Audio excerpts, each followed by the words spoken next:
En lo más profundo de Puebla, bajo los muros de un convento olvidado, arqueólogos encontraron una celda tapiada. Dentro, una cama de piedra, un crucifijo oxidado y marcas en la pared que contaban los días. Los registros confirmaron lo imposible. Una princesa virreinal había pasado medio siglo encerrada allí. Su crimen no fue la traición a su familia ni un pacto con fuerzas oscuras. Su único pecado fue amar a otra mujer. Antes de revelar los documentos secretos y el destino de esta princesa, recuerda, suscríbete, activa la campanita, dale like y escribe en los comentarios desde qué país o ciudad nos estás viendo. Tu apoyo nos ayuda a seguir revelando estas historias ocultas. Puebla, 1698. La ciudad brillaba como una de las joyas más importantes del virreinato de la Nueva España. Sus calles empedradas, llenas de conventos, casonas y templos, eran el reflejo de un poder dividido entre dos fuerzas, la aristocracia criolla y la Iglesia católica. En las fachadas, azulejos de talavera relucían bajo el sol, mientras que dentro de los conventos se respiraba el silencio pesado de la disciplina. En ese escenario nació Isabel de la Cueva y Guzmán, hija de un linaje privilegiado. Su familia descendía de nobles españoles que habían llegado con la promesa de tierras, riqueza y prestigio. Desde pequeña, Isabel fue educada bajo las estrictas normas de la religión y la obediencia. Las crónicas familiares la describen como una joven de gran belleza, de piel clara, ojos oscuros y un carácter curioso que a menudo la llevaba a desafiar las normas silenciosamente. A diferencia de otras jóvenes de su clase, Isabel no soñaba con un matrimonio arreglado ni con alianzas políticas. Le atraían los libros prohibidos, las cartas poéticas que llegaban desde Sevilla y las voces que resonaban en los pasillos de los conventos, donde mujeres como ella buscaban un sentido a su encierro social. En 1698, Puebla estaba bajo una vigilancia intensa de la Inquisición. Cualquier señal de herejía, cualquier acto considerado inmoral o contrario a la doctrina era castigado con severidad. Los sermones advertían sobre el pecado nefando, término con el que se designaba cualquier relación fuera de los moldes dictados por la Iglesia.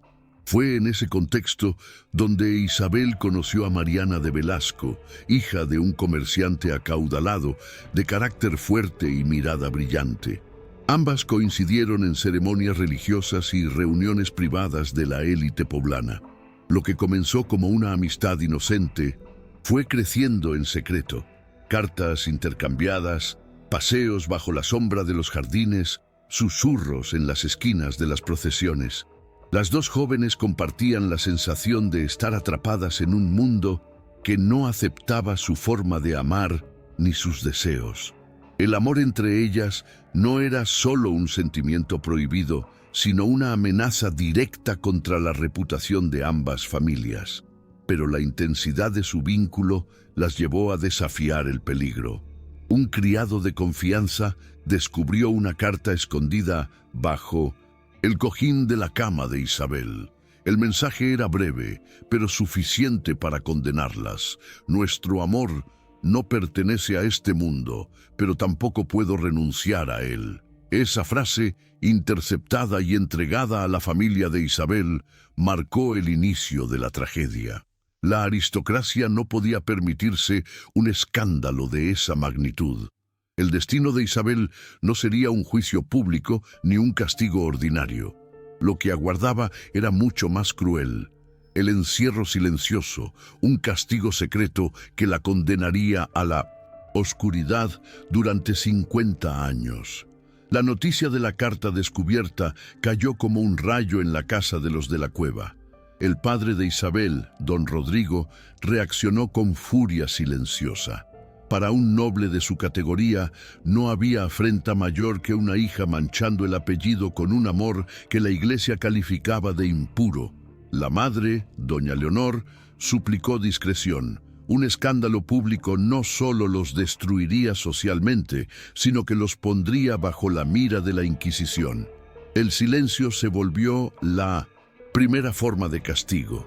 Isabel notó cómo los criados dejaron de hablarle directamente, cómo su hermana menor no se le acercaba y cómo su propia madre evitaba mirarla a los ojos.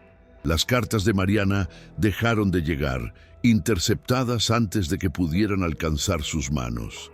Aún así, pequeños símbolos de resistencia sobrevivían. Un pañuelo bordado dejado en su mesa o pétalos de rosa esparcidos en el jardín donde solían encontrarse. En las calles de Puebla los rumores crecían. Algunas vecinas aseguraban haber visto a Isabel y Mariana conversando demasiado cerca durante una procesión. Otras murmuraban que el demonio tentaba a las jóvenes de familias poderosas. La Inquisición, siempre atenta a chismes y denuncias anónimas, comenzó a recibir cartas sin firma que sugerían actos indecentes entre ambas muchachas.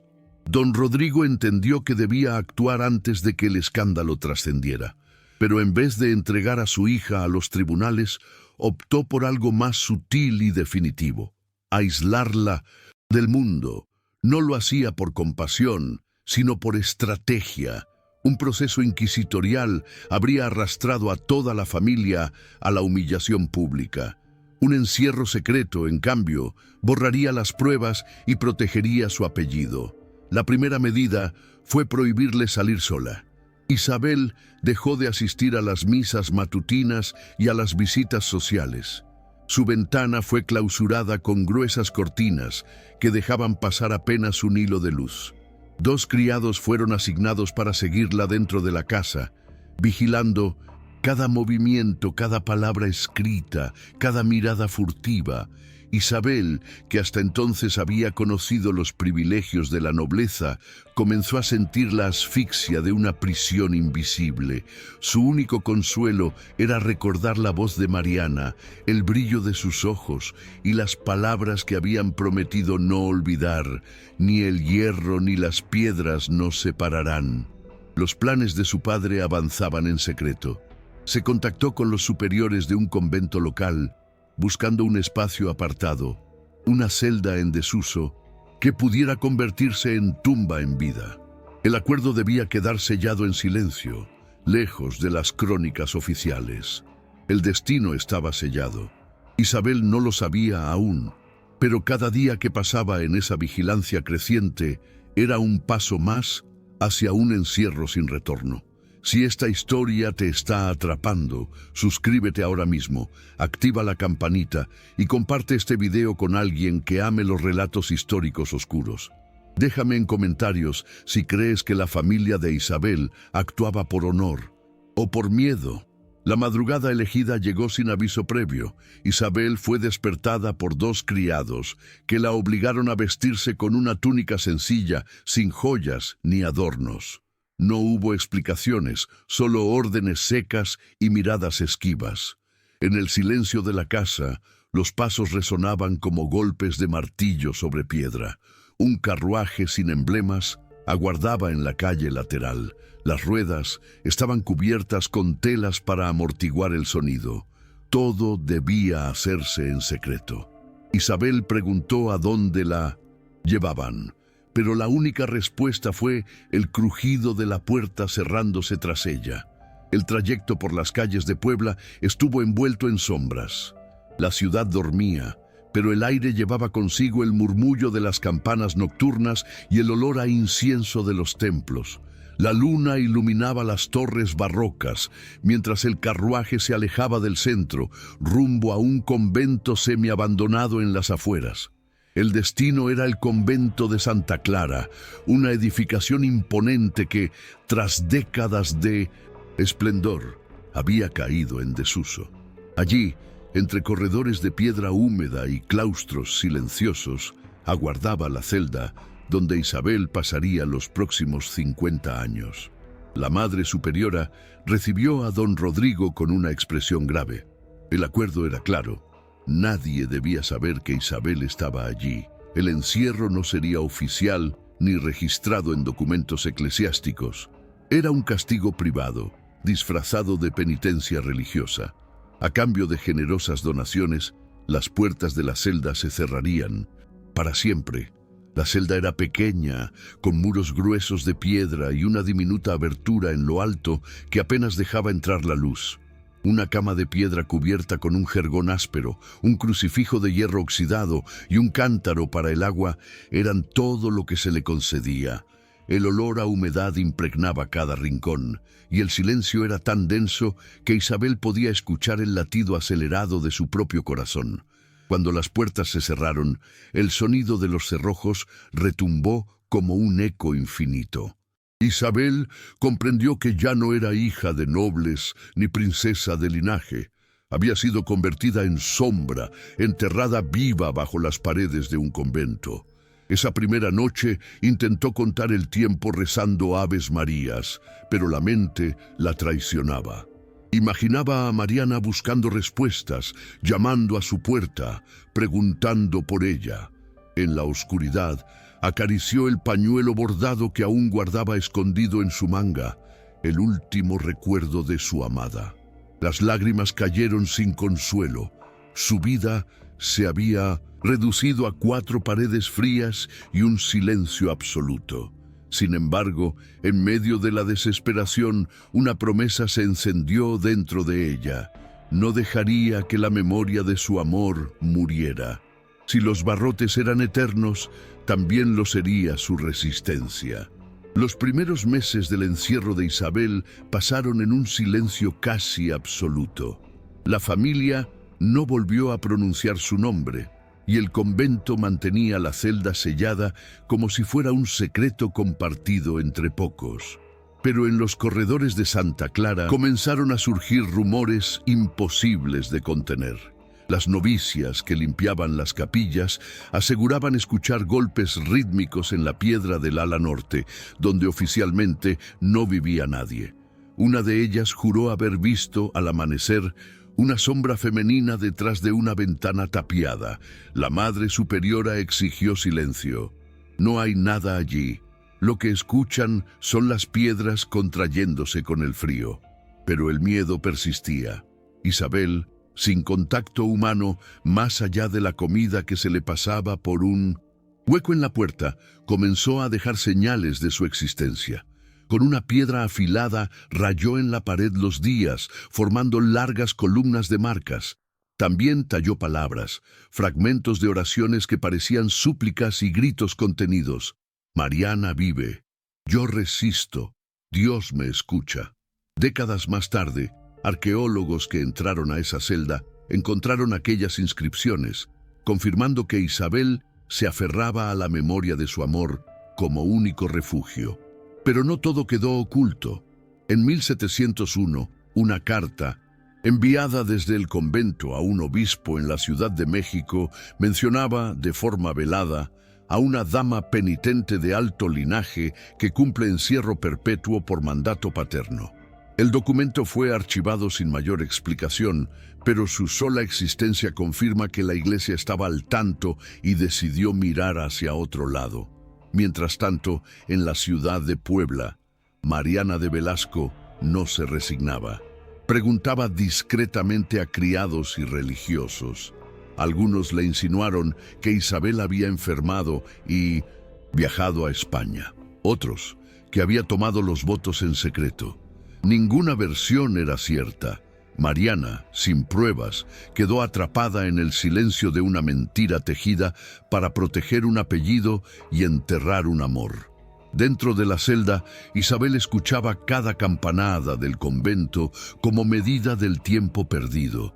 Al caer la noche, cuando las monjas dormían, golpeaba suavemente el muro para convencerse de que todavía existía. Algunas novicias, en secreto, respondían rezando un Ave María junto a la pared. Era la única forma de recordarle que no estaba completamente olvidada. Con el paso de los años, su figura se convirtió en una sombra que rondaba la memoria del convento. La dama encerrada, comenzó a mencionarse en susurros entre las religiosas más jóvenes, quienes evitaban pasar por el corredor norte después del anochecer.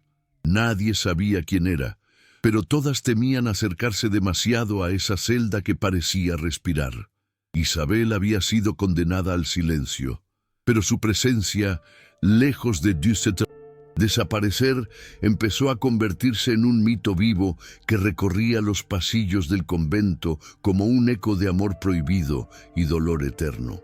El convento de Santa Clara, con sus muros gruesos y pasillos húmedos, guardaba secretos que ni el paso del tiempo podía borrar.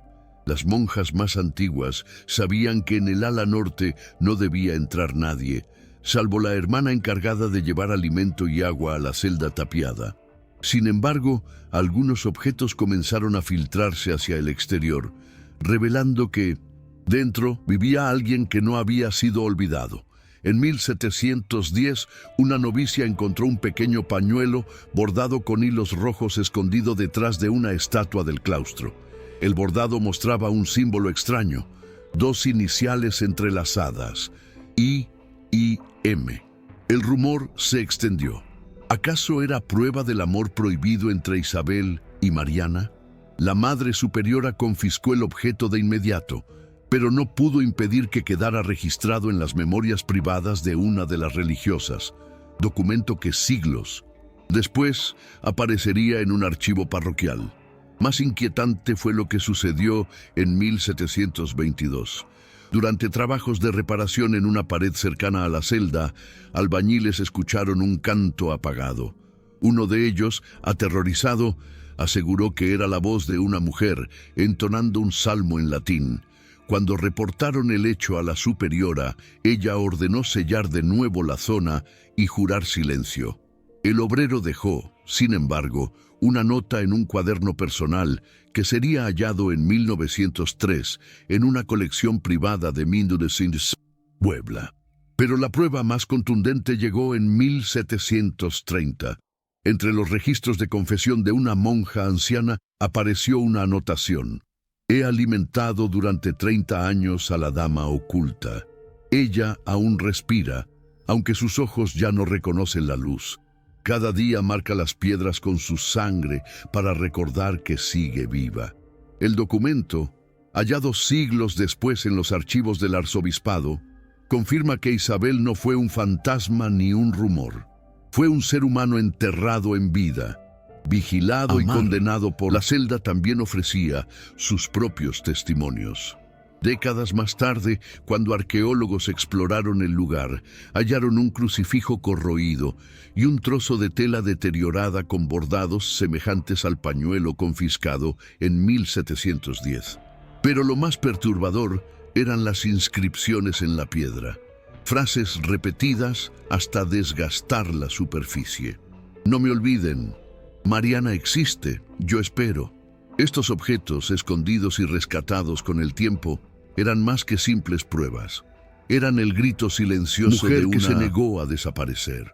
Su resistencia quedó grabada no en libros oficiales ni en actas, sino en piedras, telas y palabras ocultas. El mito de la dama encerrada ya no podía considerarse una leyenda conventual. Los documentos y hallazgos demostraban que Isabel seguía viva, atrapada en la oscuridad durante décadas, sostenida únicamente por la memoria de un amor que se negaba a morir. Para 1740, Puebla era ya un centro de poder religioso y comercial.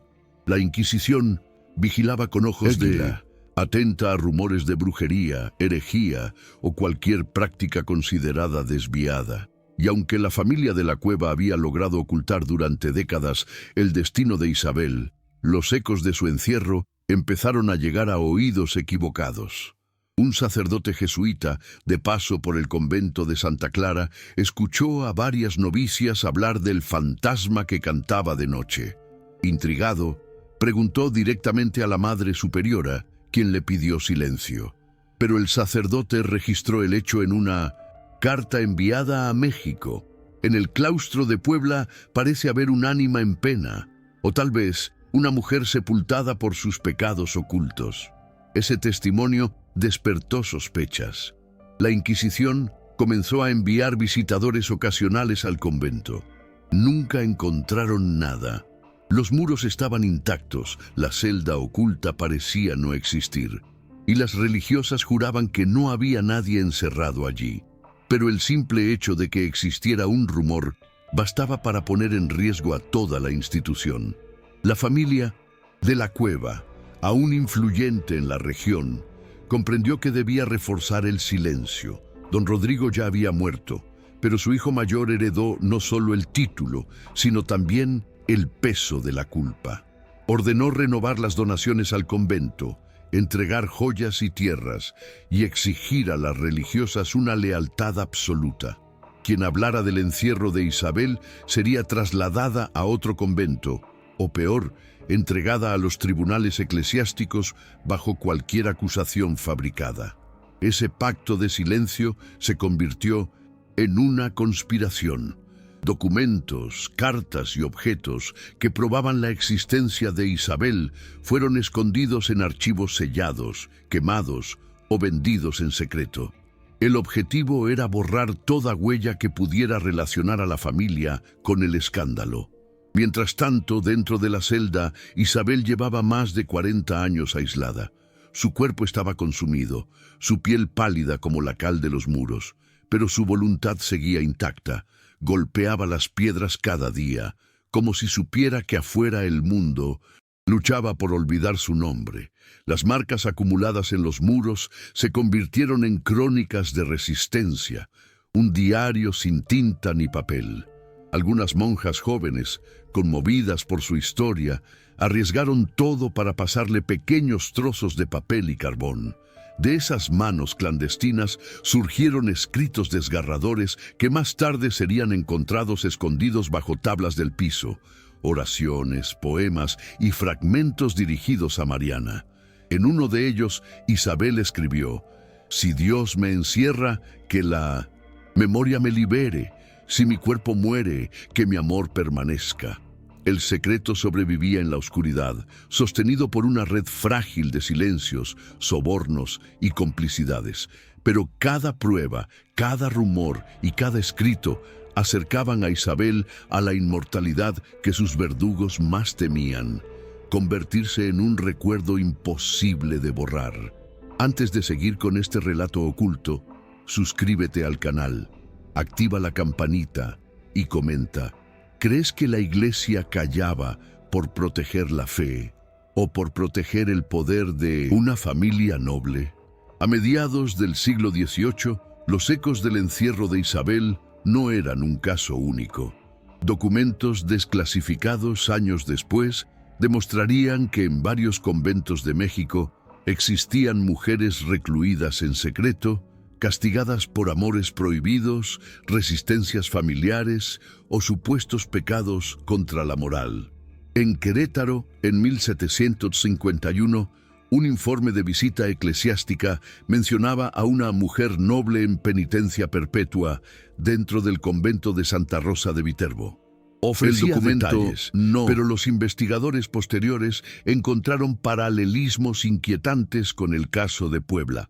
Un encierro sin registro oficial, sostenido únicamente por donaciones de una familia influyente. En Oaxaca, testimonios del siglo XVIII hablaban de una joven indígena mestiza, encerrada por relacionarse con la hija de un encomendero. Su historia nunca fue escrita formalmente, pero el rumor sobrevivió en cantos populares que hablaban de la Señora de las Paredes, un espíritu que lloraba en los muros del convento de San Juan de Dios. Y en la Ciudad de México, los archivos de la Inquisición mencionan la existencia de celdas privadas usadas para reclusiones discrecionales, castigos fuera de todo proceso formal. Allí, mujeres fueron condenadas a un silencio perpetuo, no por herejía ni por delito comprobado, sino por desobedecer los dictados de familias poderosas. Estos hallazgos, que saldrían a la luz siglos más tarde, confirman que Isabel no fue una excepción. Su caso Fue parte de una red de encierros clandestinos, donde la religión y la aristocracia trabajaban juntas para ocultar lo que no podían controlar. El amor entre mujeres, en un mundo regido por la moral colonial, era considerado una amenaza tan grande que debía ser enterrada viva junto con quienes lo encarnaban. En Puebla, las monjas más jóvenes que conocían la verdad comenzaron a entender que Isabel era solo un rostro más en una cadena de silencios. Algunas lo veían como castigo divino, otras como un crimen humano, pero todas sabían que aquel secreto estaba lejos de ser único. La historia de Isabel resonaba como un eco entre muros lejanos. No era solo una mujer condenada al olvido, sino el símbolo de una represión que se repetía en múltiples ciudades. La nobleza compraba silencio, la iglesia lo administraba, y las víctimas quedaban atrapadas entre ambos poderes. El giro era devastador. Lo que parecía un drama aislado en un convento de Puebla era, en realidad, parte de una conspiración regional de encierros clandestinos, una estrategia sistemática para borrar amores, voces y resistencias que desafiaban la norma. Y aunque Isabel no lo supo en vida, su celda se convirtió en el testimonio más visible de un patrón oscuro que recorría el virreinato como una herida oculta. Si esta revelación te estremece, suscríbete al canal, activa la campanita y comenta.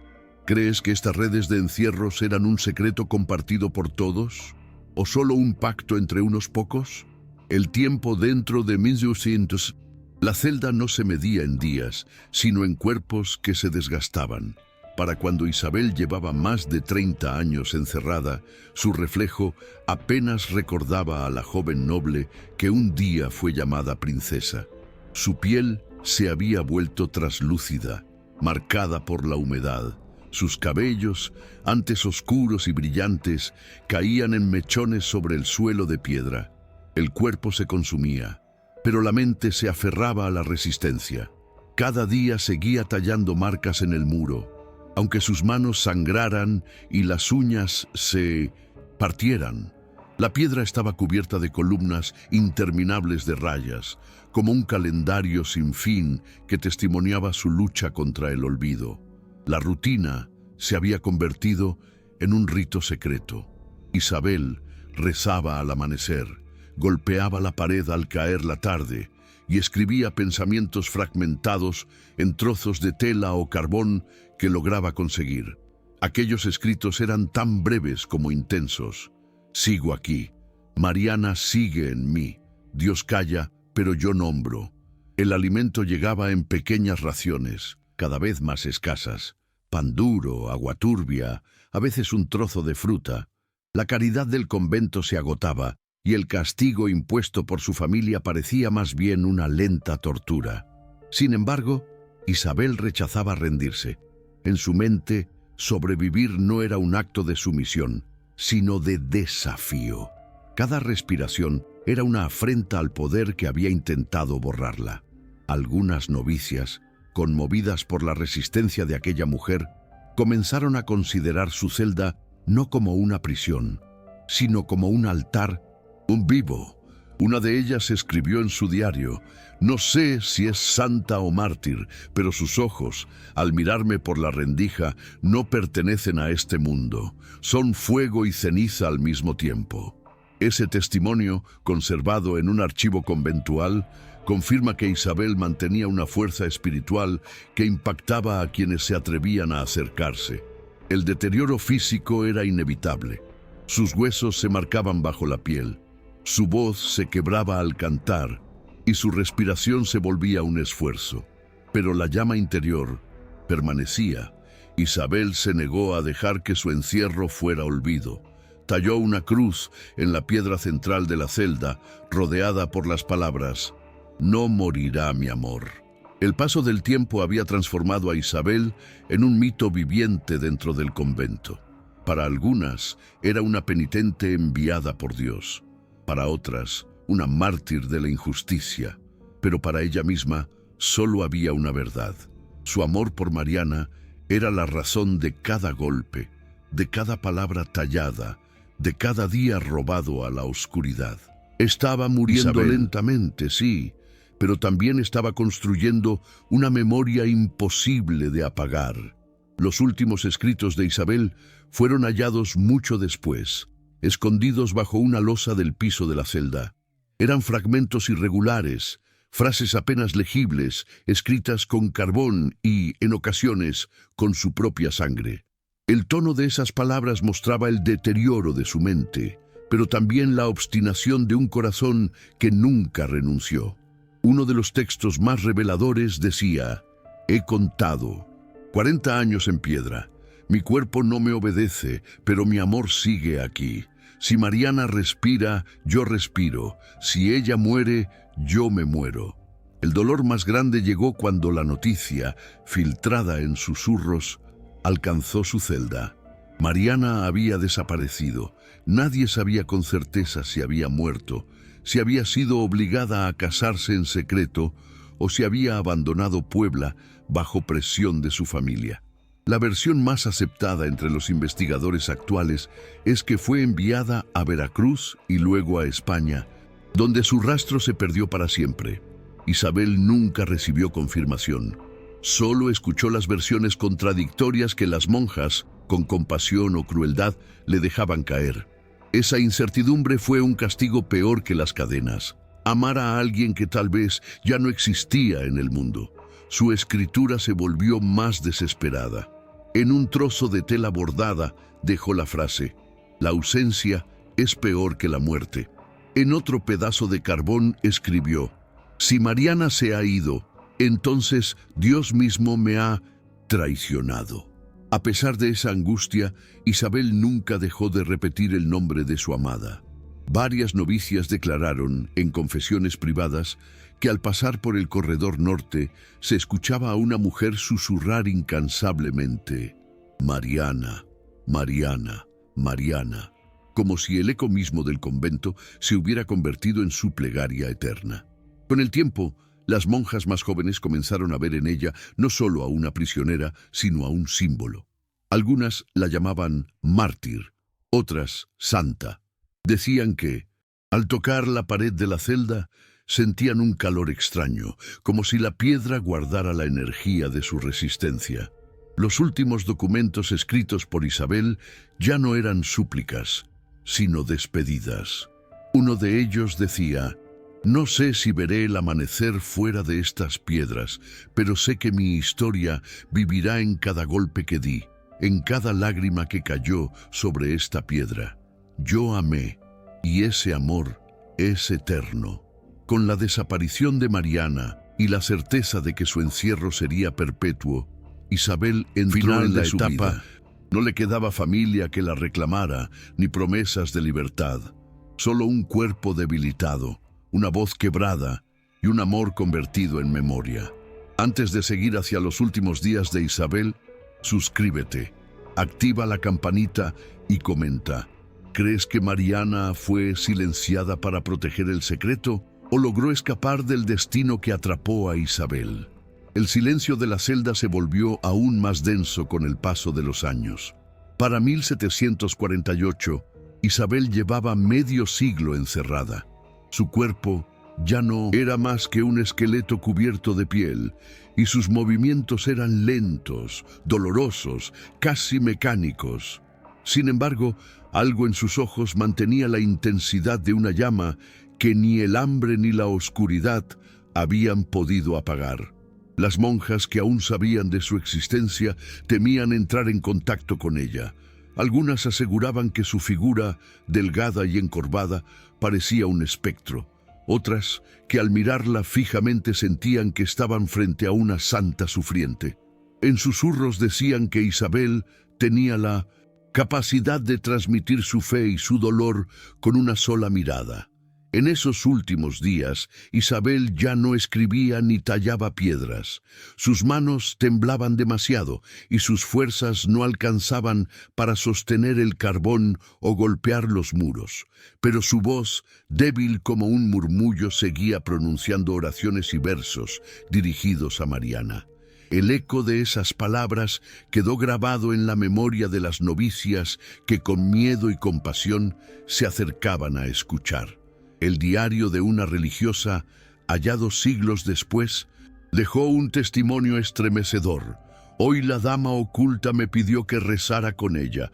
Tomó mi mano entre sus dedos fríos y dijo: no olvides mi nombre, no olvides el suyo. Si el amor fue mi pecado, que al menos mi memoria sea mi absolución. Los últimos días de Isabel fueron un combate entre el cuerpo que se apagaba y la mente que se resistía a desaparecer. Pasaba largas horas inmóvil, con los ojos fijos en la cruz de hierro oxidado que colgaba en la pared. Otras veces cantaba con voz casi inaudible fragmentos de salmos y poemas que ella misma había inventado. El convento entero comenzó a sentir el peso de su agonía. Algunas monjas relataban que durante la noche se escuchaban golpes suaves en la pared, como si Isabel quisiera marcar su presencia hasta el último aliento. Otras aseguraban que el aire en el corredor norte se volvió más frío, como si la muerte ya rondara su celda. El final llegó sin ceremonia ni testigos oficiales. Una madrugada, la monja encargada de llevar alimento encontró la celda en silencio absoluto. Isabel yacía recostada en la piedra, con el pañuelo bordado entre sus manos huesudas. Sus labios estaban entreabiertos, como si hubiera intentado pronunciar una última palabra que nunca alcanzó a salir. Murió como había vivido los últimos 50 años, en silencio, en la oscuridad, y amando a quien le prohibieron amar. El convento selló de inmediato la celda, ocultando su cuerpo en un entierro anónimo. Para la iglesia y para la familia, Isabel nunca existió, pero para quienes la escucharon respirar entre muros, se convirtió en un recuerdo imborrable. La noticia de la muerte de Isabel no fue recibida con luto ni con rezos solemnes. Fue tratada como un problema a resolver. La Madre Superiora reunió a las monjas en la madrugada y les ordenó silencio absoluto. Nadie debía mencionar su nombre. Nadie debía confesar que una mujer había vivido y muerto en esa celda prohibida. El cuerpo de Isabel fue retirado en secreto. No recibió sepultura en el panteón conventual ni misa en su honor. Fue colocado en un ataúd improvisado y enterrado en un rincón oculto del jardín interior, bajo tierra removida a la prisa. Sobre su tumba no se colocó cruz ni inscripción, solo un montón de piedras que se confundían con el entorno. Así, la princesa fue condenada a un segundo encierro, el del olvido eterno. La celda fue tapiada inmediatamente. Los muros se reforzaron con ladrillos y cal, borrando cualquier señal de que allí había existido un espacio habitado. El pasillo del ala norte quedó clausurado, convertido en zona prohibida. Para quienes llegaban después al convento, ese corredor no era más que una ruina cerrada, sin historia aparente. La familia de la cueva también cumplió su parte. Los descendientes de don Rodrigo ordenaron destruir cualquier documento que mencionara a Isabel. Cartas, diarios y registros parroquiales fueron quemados o modificados. El apellido debía permanecer intachable. Nadie debía saber que una de sus hijas había sido sepultada viva por amar a otra mujer, y durante generaciones el silencio funcionó. Ni en Puebla ni en el resto del virreinato hubo rumores públicos. Isabel se convirtió en un fantasma que solo sobrevivía en los susurros de algunas religiosas ancianas. Un secreto transmitido con miedo, como una advertencia sobre lo que ocurría a quienes desafiaban el orden impuesto. Pero el tiempo, que desgasta muros y consume memorias, también revela lo que se quiso ocultar. En el siglo XIX, tras la secularización de conventos, albañiles descubrieron por accidente el muro tapiado. Dentro encontraron restos de objetos corroídos por la humedad. Un crucifijo, trozos de tela bordada y las inscripciones en piedra que hablaban de resistencia y amor. El hallazgo pasó desapercibido para las autoridades de la época, pero algunos testigos anotaron lo que vieron en diarios personales que hoy forman parte de archivos locales. El secreto de Isabel no pudo ser enterrado para siempre.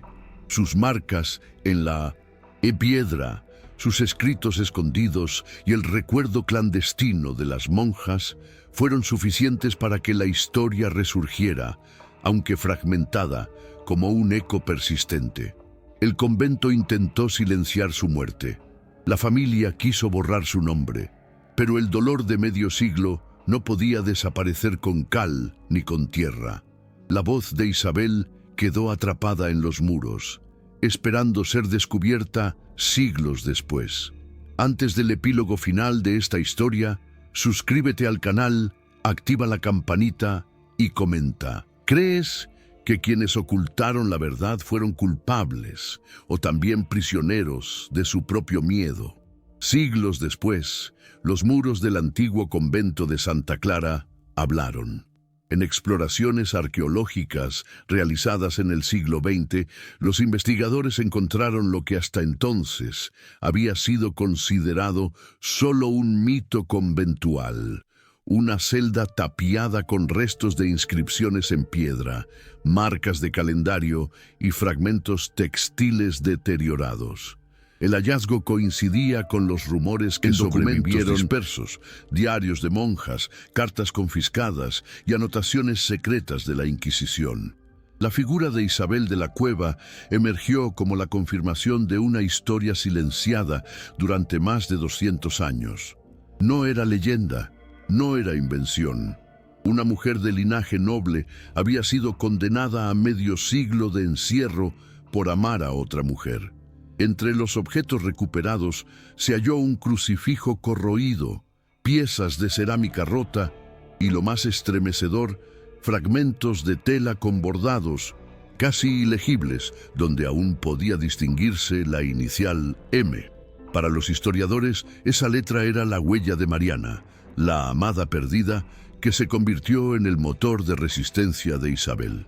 Los archivos parroquiales también revelaron correspondencias que confirmaban la complicidad de la Iglesia. Una carta de 1701 hablaba de una dama penitente de alto linaje en reclusión perpetua por mandato familiar. Otra, de 1730, confesaba la existencia de una mujer que aún respira, aunque no conoce la luz del día. Estas piezas, juntas, completaban el rompecabezas de una vida borrada deliberadamente.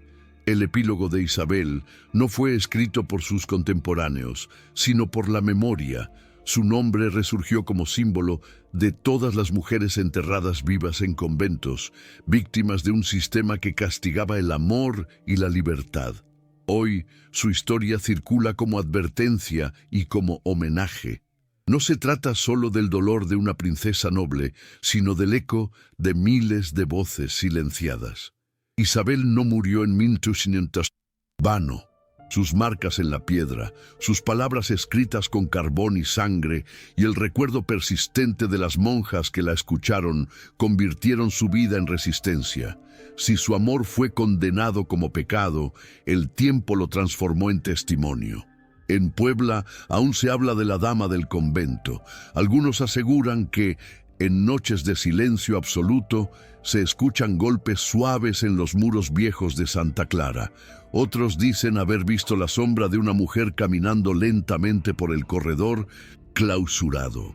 Para unos es un fantasma, para otros es la memoria que se niega a morir. Y quizá ese sea el verdadero legado de Isabel. No desaparecer, aunque todo estuvo en su contra. Antes de cerrar, suscríbete al canal, activa la campanita y comparte este video para que más personas conozcan lo que ocurrió en Puebla hace más de 3 siglos. Preguntas abiertas para ti. ¿Crees que Isabel fue víctima de su época o una heroína que resistió hasta el final? ¿Piensas que la Iglesia y su familia fueron verdugos o prisioneros del mismo miedo social? Si el amor fue su pecado, ¿acaso no fue también su victoria?